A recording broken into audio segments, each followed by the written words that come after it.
संसद का शीतकालीन सत्र आज से शुरू हुआ। ये 22 दिसंबर तक चलेगा। खास बात ये रही कि 4 राज्यों के विधानसभा चुनाव के परिणाम आने के बाद आज से संसद का सत्र शुरू हुआ है, जिसमें 3 राज्यों में बीजेपी ने बम्पर जीत हासिल की है और इसका नज़ारा, इसका जश्न संसद भवन में भी देखने को मिला। सबसे पहले जब बीजेपी के राष्ट्रीय अध्यक्ष जेपी नड्डा संसद भवन पहुंचे तो तमाम सांसदों ने उनका स्वागत किया। उसके बाद प्रधानमंत्री मोदी जब सदन में पहुंचे 11 बजे के आसपास, जब लोकसभा की कार्यवाही शुरू हुई तो तमाम सांसदों ने मेज थपथपाकर उनका स्वागत किया और नारा लगाया कि अब की बार मोदी सरकार, बार बार मोदी सरकार और अब की बार 400 के पार। जाहिर सी बात है विपक्ष को इस पे आपत्ति थी, क्योंकि ये जो तमाम टेलीकास्ट थे, ये जो वीडियोज़ थे, वो तमाम टेलीविज़न चैनल्स पे जा रहे थे, लोकसभा की वेबसाइट और लोकसभा टीवी से प्रसारित भी हो रहे थे। कैमरामैन दीपक के साथ कुमार गौरव, न्यूज़ 24 दिल्ली। प्रधानमंत्री नरेंद्र मोदी ने शीतकालीन सत्र शुरू होने से पहले कहा कि विपक्ष नकारात्मक राजनीति न करे। हमारे साथ अधीर रंजन चौधरी हैं। दादा, शीतकालीन सत्र शुरू होने से पहले प्रधानमंत्री का ये संदेश ऐसे मौके पर आया है जब 3 राज्यों में बीजेपी प्रचंड बहुमत से सरकार बनाने में कामयाब हुई। हालांकि तेलंगाना में कांग्रेस की सरकार बनी। कैसे देखते हैं इस बयान को? क्या देखेंगे? अभी मोदी जी जीत चुके हैं, अभी ज्ञान देना उनके लिए आसान हो गए हैं, अभी ज्ञानदाता हो गए हैं। जब कर्नाटक में चुनाव हारी थी, हिमाचल में हारी थी, उस समय उसको नहीं लगा कि ये सकारात्मक या नकारात्मक कौन सा राजनीति की मसला है। तभी चुनाव जीतने के बाद बड़ी बड़ी बात कहना आसान होते हैं। और कल सुनाया दिया है मोदी जी अगले दिन क्या करेंगे। ईडी सीबीआई का जोर शोर इस्तेमाल करने के सारे घोषणा कर दिए हैं मोदी जी। अभी जीते हैं, जो मन में आएंगे कहेंगे और हमें ज्ञान देते रहेंगे सारे देशवासियों को। हमें नौकरी, हमें कामकाज, जो पहले हमारा मुद्दा था आज भी है। हिंदुस्तान सबके लिए है, वो जो था मुद्दा हमारा आज भी है। धन्यवाद। उनसे बातचीत करें। रमन कुमार, दिल्ली न्यूज़। विधानसभा चुनाव के दौरान आई खटास के बाद आज सभी विपक्षी दल एक साथ संसद सत्र की शुरुआत में मल्लिकार्जुन खड़गे नेता विपक्ष के कमरे में बैठे और उस रणनीति पर विचार किया जिसके तहत इस पूरे सत्र में सरकार को विभिन्न मुद्दों पर घेरना है। सबसे पहला मुद्दा जिस पर सभी दल सहमत थे वो महुआ मित्रा से जुड़ा हुआ था। समाजवादी पार्टी के एसटी हसन ने कहा कि अखिलेश यादव इस बात को लेकर बहुत ही दुखी हुए थे जिस तरह से कांग्रेस के कुछ नेताओं ने उनके बारे में टिप्पणी की थी। कांग्रेस ने इन आरोपों को बिना खारिज किए हुए बातों को माना और कहा कि आने वाले दिनों में गिले शिकवे मिटा लिए जाएंगे। कांग्रेस इस बात को अब स्वीकार कर रही है कि विपक्षी दलों को एकोमोडेट किया जा सकता था। अगली बैठक इंडिया गठबंधन की 6 दिसंबर को होनी है और उसके बाद संभव है कि आपसी सहयोग की नई इबारत लिखी जाए। कैमरामैन अमित राय के साथ संजीव त्रिवेदी, न्यूज़ 24 दिल्ली। 5 राज्यों के विधानसभा चुनाव नतीजों के बाद कांग्रेस अध्यक्ष मल्लिकार्जुन खड़गे की तरफ से बुलाई गई 6 दिसंबर की इंडिया महागठबंधन की बैठक पर संशय के बादल मंडरा रहे हैं। दरअसल विधानसभा चुनाव नतीजों के वक्त ही मल्लिकार्जुन खड़गे ने इंडिया गठबंधन के समन्वय समिति के कुछ नेताओं को फोन कर 6 दिसंबर को दिल्ली में अपने स्थित आवास पर खाने पर बुलाया था। लेकिन चुनावी नतीजे आने के बाद जिस तरह से इंडिया गठबंधन के तमाम नेताओं ने एक बार फिर कांग्रेस पर लगातार हमलावर रुख अपनाया है, इससे कांग्रेस के भीतर अंदरूनी तौर पर इस बात पर चर्चा हो रही है कि 6 दिसंबर को बुलाई गई बैठक को आगे आने वाले वक्त के लिए टाला जाए। इसके पीछे वजह बताई जा रही है कि जिस तरीके से समाजवादी पार्टी हो, नेशनल कॉन्फ्रेंस हो, जेडीयू हो, इन तमाम राजनीतिक संगठनों ने कांग्रेस पर यह आरोप लगाया है कि जानबूझकर इंडिया गठबंधन का उपेक्षा किया गया। मौजूदा विधानसभा चुनाव में इंडिया गठबंधन कहीं था ही नहीं। ऐसे में 6 दिसंबर को होने वाले मल्लिकार्जुन खड़गे के आवास पर इंडिया गठबंधन की बैठक पर अभी संशय के बादल मंडरा रहे हैं। कैमरामैन अमित राय के साथ ऋषिकेश कुमार, न्यूज़ 24 दिल्ली। जनता ने बीजेपी के पक्ष में राजस्थान में इस बार स्पष्ट जनादेश दे दिया है। स्पष्ट बहुमत की बीजेपी की सरकार बननी है, लेकिन मुख्यमंत्री का चेहरा कौन होगा इसे लेकर अब अटकलों का बाजार गर्म हो गया है। इस रेस में 7 से 8 नेताओं के नाम अब भी आगे चल रहे हैं, जिनमें पूर्व मुख्यमंत्री वसुंधरा राजे का नाम सबसे आगे है। क्योंकि साल 2024 में लोकसभा के चुनाव होने हैं। ऐसे में वसुंधरा राजे की नाराजगी और उनकी पकड़ को नजरअंदाज नहीं किया जा सकता। लेकिन जब बात मुख्यमंत्री के दावेदारों की आती है तो दिया कुमारी, गजेंद्र सिंह शेखावत, ओम बिड़ला, बाबा बालकनाथ सहित कई ऐसे नाम हैं जो कि इस रेस में आगे माने जा रहे हैं। तो ऐसे में राजस्थान का मुख्यमंत्री कौन होगा, किस तरह के राजनीतिक समीकरणों को ध्यान में रख के नए मुख्यमंत्री को चुना जाएगा, इस पर सबकी निगाहें टिकी हुई है। फिलहाल तो राजस्थान की जनता के साथ साथ बीजेपी के तमाम छोटे बड़े नेताओं को इंतजार है अपने नए मुख्यमंत्री के नाम के ऐलान का। कैमरामैन विजय सिंह के साथ श्रीवत्सन, जयपुर न्यूज़ 24। मध्य प्रदेश के विधानसभा चुनाव के जो नतीजे आए उसके बाद अब यहाँ हलचल तेज हो चुकी है। एक तरफ जहाँ पूर्व मुख्यमंत्री कमलनाथ सीएम शिवराज को बधाई देने सीएम हाउस पहुंचे, गुलदस्ता पकड़ाकर उन्होंने बधाई दी और साथ में ये भी कहा कि हार की वजह क्या होगी इसकी समीक्षा कल की जाएगी। दिल्ली में जाने को लेकर जो सवाल किया तो कमलनाथ ने कहा कि दिल्ली जाएंगे लेकिन वो एक मीटिंग के लिए जाएंगे। इस बीच आपको बता दें कि मध्य प्रदेश में जो नतीजे आए हैं वो बीजेपी को लिए एक चौंकाने वाले से नतीजों से कम नहीं है, क्योंकि 163 सीटें ऐसी जहां पर बीजेपी जीत हासिल कर चुकी है। लेकिन एक बात और गौर करने वाली है कि 27 विधायक बीजेपी के हार चुके हैं, जबकि कांग्रेस के 60 विधायक जो हैं वो हारे हैं। तो जो नतीजे आए हैं उसको लेकर अब मंथन भी शुरू हो चुका है। तो दूसरी तरफ अब इस बात पर भी सवाल खड़े हो रहे हैं कि आखिरकार मध्य प्रदेश का अगला मुख्यमंत्री कौन होगा। क्या सीएम शिवराज फिर से 5वीं पारी खेलेंगे या फिर कोई और यहाँ पर मध्य प्रदेश का मुख्यमंत्री का चेहरा हो सकता है। कैमरा पर्सन कमलेश व्यास के साथ विपिन श्रीवास्तव, न्यूज़ 24 भोपाल।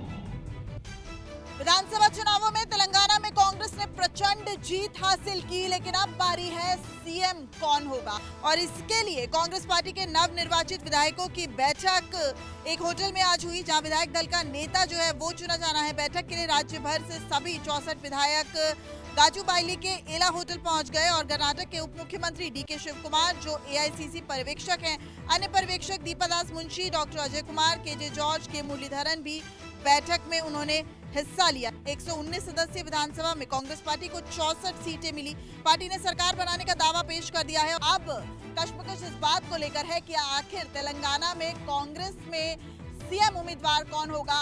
हालांकि इसमें ए रेवंत रेड्डी का नाम सबसे ज्यादा आगे नजर आ रहा है। अब देखना होगा कि वो रेस में कितनों को पछाड़ते हैं और किस तरह से आगे निकल जाते हैं। कैमरामैन अजय कुमार के साथ दिव्या अग्रवाल, दिल्ली न्यूज़ 24। छत्तीसगढ़ चुनाव में 54 सीटों के साथ बीजेपी ने बड़ा बहुमत हासिल कर लिया और बीजेपी अब सरकार बनाने जा रही है।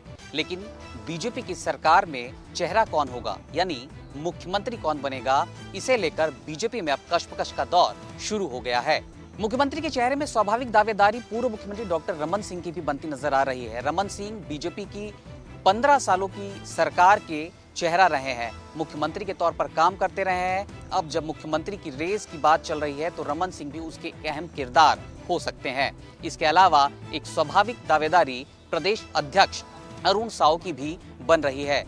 एक दिलचस्प नाम ओम प्रकाश चौधरी का भी आता है, जिन्होंने रायगढ़ से एक बड़ी जीत दर्ज की है। ओम प्रकाश चौधरी की रैली के कवरेज के दौरान अमित शाह ने ये बड़ा बयान दिया था कि चुनाव जिताकर रायगढ़ की जनता लाए, ओपी चौधरी को वो बड़ा आदमी बनाएंगे। बीजेपी कदम फूंक फूंक कर रख रही है कि ऐसा चेहरा बनाया जाए जिसे लेकर संगठन के भीतर किसी तरीके की नाराजगी न पसरे और लोकसभा चुनाव के समीकरण भी साध लिए जाएं। आशीष तिवारी, न्यूज़ 24, रायपुर। 4 राज्यों के चुनावी नतीजों के बाद शिवसेना ने मुखपत्र सामना के जरिए कांग्रेस पर निशाना साधा है और कहा है कि कांग्रेस ने इंडिया गठबंधन के नियमों का पालन नहीं किया। अखिलेश यादव को नजरअंदाज करना भारी पड़ गया।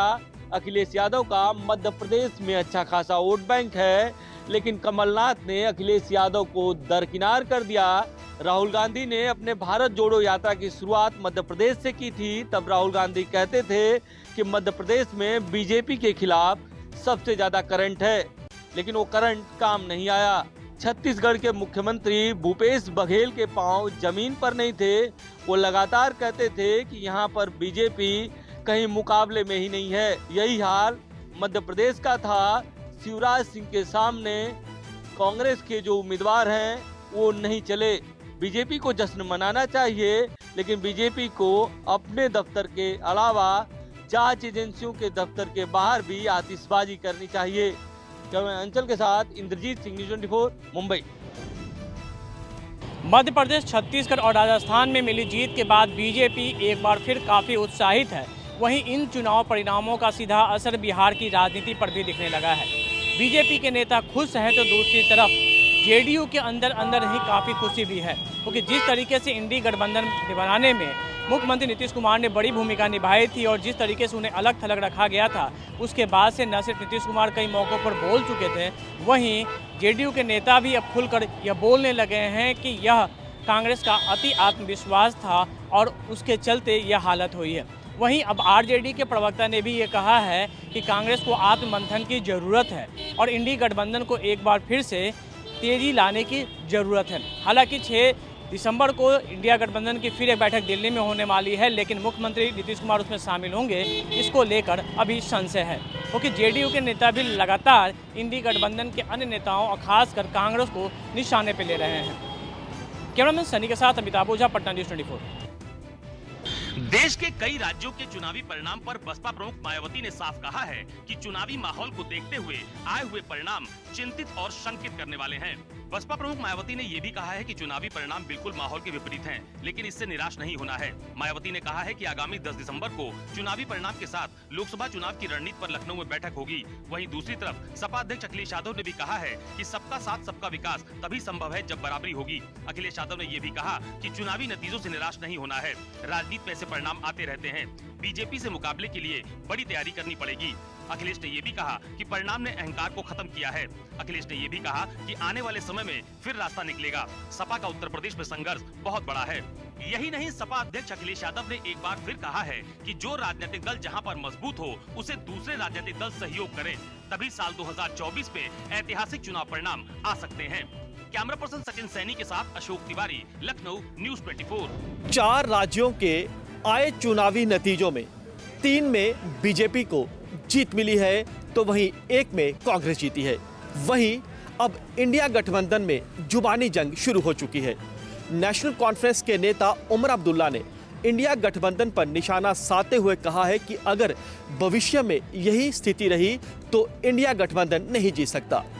उमर अब्दुल्ला ने कहा कि कांग्रेस के दावों के उलट नतीजे आए हैं। उमर अब्दुल्ला ने मध्य प्रदेश पर बोलते हुए कहा कि क्यों कांग्रेस ने समाजवादी पार्टी को 5-7 सीटें नहीं दी, अगर सीटें दे दी होती तो क्या हो जाता। वहीं इसके उलट पीडीपी की अध्यक्षा महबूबा मुफ्ती ने कहा है कि चुनावों में हार जीत लगी रहती है। हम विपक्ष में हैं, सरकार धन बल एजेंसी चुनाव आयोग का इस्तेमाल कर रही है, लेकिन हम 2024 में जीत हासिल करेंगे। यानी अब इंडिया गठबंधन में जुबानी जंग शुरू हो चुकी है। सीधे तौर पर निशाने में लिया जा रहा है कांग्रेस पार्टी को। कैमरामैन कृष्ण कोल के साथ पंकज शर्मा, न्यूज़ 24, जम्मू। 4 राज्यों के चुनाव परिणामों का असर शेयर बाजार पर भी दिखने लगा है। आज शेयर बाजार बढ़त के साथ खुला है। अगर बीएसई सेंसेक्स की बात करें तो बीएसई सेंसेक्स खुलने के साथ ही करीब 1000 अंक ऊपर चला गया। वहीं एनएससी यानी निफ्टी की बात करें तो निफ्टी भी करीब 300 अंकों से ज्यादा का उछाल हासिल किया है। तो अदानी समूह की कंपनियों में आज जमकर खरीदारी हुई है। अदानी समूह के शेयर इतने बड़े हैं कि पूरी संपत्ति आज 2.25 लाख करोड़ बढ़ गई है। बताया जाता है कि देश में जब जब भी स्थिर सरकार होती है यानी स्टेबल सरकार होती है तो शेयर बाजार में बढ़त देखी जाती है। यानी कि शेयर बाजार का मानना है कि ये सरकार स्टेबल है और 2024 में भी बीजेपी की सरकार आ सकती है।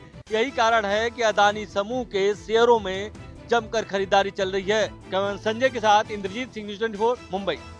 मिजोरम विधानसभा चुनाव के परिणाम आ चुके हैं। कुल 40 सीटों पर मतदान हुआ था और ऐसे में जब आज रिजल्ट आया तो काफी चौंका देने वाला था, क्योंकि मिजोरम के मुख्यमंत्री और उप मुख्यमंत्री तक चुनाव हार चुके हैं। ऐसे में आपको बता दें कि पीपल्स मूवमेंट को शानदार जीत हासिल हुई है। 27 सीटें लीड की हुई है लाल दोहुआ के नेतृत्व वाली जोरम पीपल्स मूवमेंट ने, और ऐसे में मिजो नेशनल फ्रंट को बड़ी हार के साथ राज्य की सत्ता से अब बेदखल होना होगा। वह 10 सीटों पर आगे थी। वहीं भाजपा की अगर बात की जाए तो 2 सीटें, वहीं कांग्रेस को 1 सीट ही मिल पाई है। सूबे की विधानसभा की कुल 40 सीटें और बहुमत का आंकड़ा 21 का है। मिजोरम के मुख्यमंत्री आइजोल ईस्ट 1 से 2101 वोटों से वो चुनाव हार चुके हैं। वहीं बीजेपी ने मिजोरम में पलक और सैहा विधानसभा क्षेत्र में जीत हासिल की है। ऐसे में एक बड़ी जीत हासिल हुई है जोरम पीपल्स मूवमेंट को, जो अब सरकार मिजोरम में बनाने जा रही है। कैमरामैन जहांगीर के साथ दीपक दुबे, न्यूज़ 24 दिल्ली।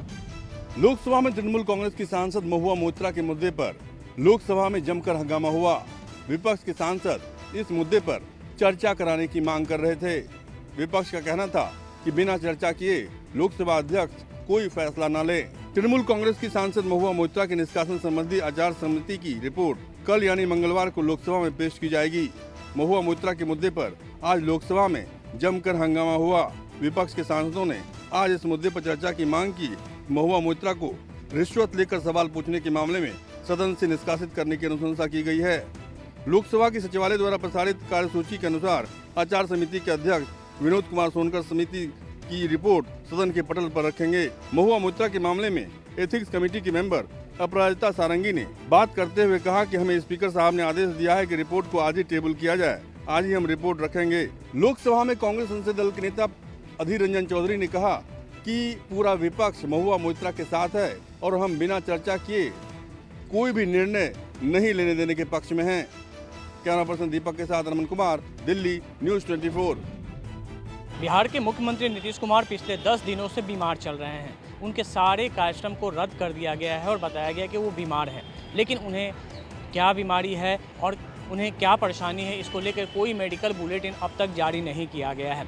लेकिन इस बीच अब उनकी बीमारी को लेकर पूर्व मुख्यमंत्री जीतन राम मांझी ने एक बड़ा खुलासा किया है। जीतन राम मांझी ने आज सुबह एक ट्वीट किया और ट्वीट में कहा कि मुख्यमंत्री नीतीश कुमार बीमार हैं, लेकिन क्या बीमारी है इसको लेके बिहार सरकार कोई मेडिकल बुलेटिन नहीं जारी कर रही है। कहीं कोई वे राजनीतिक साजिश के शिकार तो नहीं हो गए हैं। जीतन राम मांझी की ट्वीट के बाद राजनीतिक हलकों में काफ़ी खलबली मच गई है, क्योंकि यह पहली मर्तबा है कि जब बीमारी को लेकर कोई मेडिकल बुलेटिन नहीं जारी की गई है। हालांकि इस पर अभी तक जेडीयू की प्रतिक्रिया नहीं आई है, लेकिन लगातार जिस तरीके से मुख्यमंत्री की बीमारी की खबरें आ रही हैं उसको लेकर मेडिकल बुलेटिन का इंतजार सभी लोग कर रहे हैं और जानना चाह रहे हैं कि मुख्यमंत्री की तबीयत कैसी है। कैमरामैन सनी के साथ अमिताभ ओझा, पटना न्यूज़ 24। सोमवार सुबह तेलंगाना में एक बड़ा हादसा हो गया। इंडियन एयरफोर्स से जुड़ा एक ट्रेनिंग विमान क्रैश हो गया। इस हादसे में 2 पायलटों की मौत हो गई। यह हादसा सुबह 8:55 पर हुआ। प्लेन मेडक के बाहरी इलाके परिधि रेवेली में क्रैश हुआ। इंडियन एयरफोर्स के मुताबिक विमान में 2 पायलट मौजूद थे। सुबह रूटिंग ट्रेनिंग के दौरान PC-7 MK2 एयरक्राफ्ट का एक्सीडेंट हो गया, जिसमें 2 पायलट सवार थे, जिसमें एक ट्रेनर थे जो नए कैडेट को प्लेन उड़ाना सिखा रहे थे। डिंडिगुल के एयरफोर्स एकेडमी से विमान ने उड़ान भरी और 8:55 पर यह क्रैश हो गया। स्थानीय लोगों के मुताबिक प्लेन कुछ मिनटों में ही जलकर खाक हो गया। हालांकि किसी आम नागरिक को इस हादसे में नुकसान नहीं पहुंचा। इंडियन एयरफोर्स ने दुर्घटना का कारण पता लगाने के लिए कोर्ट ऑफ इंक्वायरी के भी आदेश दे दिए हैं। केंद्रीय रक्षा मंत्री राजनाथ सिंह ने पायलटों की मौत पर शोक व्यक्त किया है और सोशल मीडिया पर पोस्ट करते हुए कहा कि हैदराबाद के पास इस दुर्घटना से वे दुखी है। यह बेहद दुखद की घड़ी है और 2 पायलटों की जान चली गई। इस दुखद घड़ी में वे संवेदनाएं शोक व्यक्त करते हैं और परिवार के साथ है। कैमरा पर्सन संजय यादव के साथ अंकुश जायसवाल, न्यूज़ 24 मुंबई। गुजरात में फर्जीवाड़े की हद, फर्जी अधिकारी, फर्जी कचहरी के बाद अब फर्जी टोल नाका सामने आया है। मोरबी के वाकानेर में पिछले काफी समय से एक फर्जी टोल नाका पर टोल टैक्स के नाम पर वाहन चालकों से पैसे वसूले जा रहे हैं और सरकार को इसकी भनक तक नहीं। जानकारी के मुताबिक फर्जी टोल बूथ 1.5 साल से चल रहा था। वगासिया गांव के पास एक बंद पड़ी सिरेमिक फैक्ट्री को किराए पर लेकर टोल बूथ चलाया जा रहा था और इस टोल बूथ पर 4 पहिया वाहनों से 50 रुपए, छोटे ट्रकों से 100 रुपए और बड़े ट्रकों से 200 रुपए टोल टैक्स के नाम पर वसूले जा रहे थे। लेकिन जब वीडियो बहुत ज्यादा वायरल हुआ तब उस पर अब एक्शन लेने की कवायद शुरू हुई है और वहां पर पुलिस तैनात कर दी गई है। गौरतलब है कि कुछ दिन पहले ही दाहोद में फर्जी सरकारी कचहरी और फर्जी अधिकारियों ने करोड़ों की ग्रांट सरकार से वसूल कर ली और उसके बाद अब ये फर्जी टोल नाका सामने आया है। कैमरामैन प्रभात के साथ भूपेंद्र सिंह, अहमदाबाद, न्यूज़ 24। कश्मीर घाटी में लगातार ठंड का मौसम बढ़ रहा है और दिसंबर के पहले सप्ताह में ही पारा शून्य से नीचे माइनस में पूरी घाटी के अंदर रिकॉर्ड किया जा रहा है। बीती रात भी माइनस तापमान घाटी के लगभग सभी इलाकों में रिकॉर्ड किया गया और सबसे कम दक्षिणी कश्मीर के पर्यटन स्थल पहलगाम में -3.4 पर बीती रात तापमान रिकॉर्ड किया गया और मशहूर पर्यटन स्थल गुलमर्ग में भी तापमान शून्य से नीचे -3.3 पर रिकॉर्ड किया गया, जो बताया जा रहा है कि सामान्य से कम तापमान है। और मौसम विभाग का कहना है कि आने वाले दिनों में कश्मीर घाटी में इसी प्रकार से लगातार माइनस तापमान में बढ़ोतरी होगी, यानी कश्मीर घाटी के लोगों को आने वाले दिनों में और ठंडी ठिठुरती रातों का सामना करना होगा। कैमरामैन रशीद के साथ आसिफ श्रीनगर, न्यूज़ 24। देश पर एक और चक्रवात मिचांग का खतरा मंडरा रहा है। इसका असर महाराष्ट्र में भी देखने को मिल सकता है। मौसम विभाग की माने तो चक्रवात की वजह से महाराष्ट्र के कई इलाकों में आने वाले 2 से 3 दिनों के अंदर भारी बारिश और ओलावृष्टि हो सकती है। बंगाल की खाड़ी में चक्रवात मिचांग सक्रिय हो गया है, जो देश के पूर्वी तट से टकरा सकता है। भारतीय नौसेना विभाग के अनुसार चक्रवात मिचांग उत्तर पश्चिम दिशा में आगे बढ़ रहा है और इसके 4 दिसंबर की शाम को उत्तरी तमिलनाडु और दक्षिणी आंध्र तटों पर पहुंचने की संभावना है। आपको बता दें कि महाराष्ट्र के किसान पहले ही बेमौसम बारिश की मार झेल चुके हैं और बेमौसम बारिश की वजह से किसानों का पूरे राज्य में 1 लाख हेक्टेयर के क्षेत्र में से ज्यादा का जो फसल है वो खराब हो चुका है। ऐसे में अगर चक्रवात की वजह से महाराष्ट्र में फिर से बारिश होती है तो किसानों की मुसीबत आने वाले समय में और भी बढ़ सकती है। कैमरामैन राजेंद्र सिंह खाती के साथ राहुल पांडे, न्यूज़ 24, मुंबई। चक्रवाती तूफान मिचांग की वजह से तमिलनाडु के तमाम जिलों में लगातार मूसलाधार बारिश हो रही है। स्थिति ये हो गई है कि भारी बारिश की वजह से चेन्नई की सड़कों पर कारें तैरती हुई नजर आ रही हैं। दक्षिण भारत के कई राज्यों में चक्रवाती तूफान मिचांग की वजह से मूसलाधार बारिश हो रही है। तमिलनाडु के कई तटीय जिलों में लगातार बारिश के कारण भयानक स्थिति बनी हुई है। चेन्नई के कई रिहायशी इलाकों में जलभराव के हालात हो गए हैं। पानी का बहाव काफी तेज हो गया है। इस बीच नगर निगम के कर्मचारियों द्वारा पानी को निकालने का काम भी किया जा रहा है। बंगाल की खाड़ी में बढ़ते दबाव की वजह से चक्रवाती तूफान मिचांग दक्षिण भारत के तमाम हिस्सों में कहर बरपा रहा है। सरकार ने मछुआरों को लेकर भी अलर्ट जारी किया है, क्योंकि समुद्र में जाना इस वक्त बेहद खतरनाक साबित हो सकता है। कैमरा पर्सन सचिन कुमार सैनी के साथ मानस श्रीवास्तव, न्यूज़ 24। रणबीर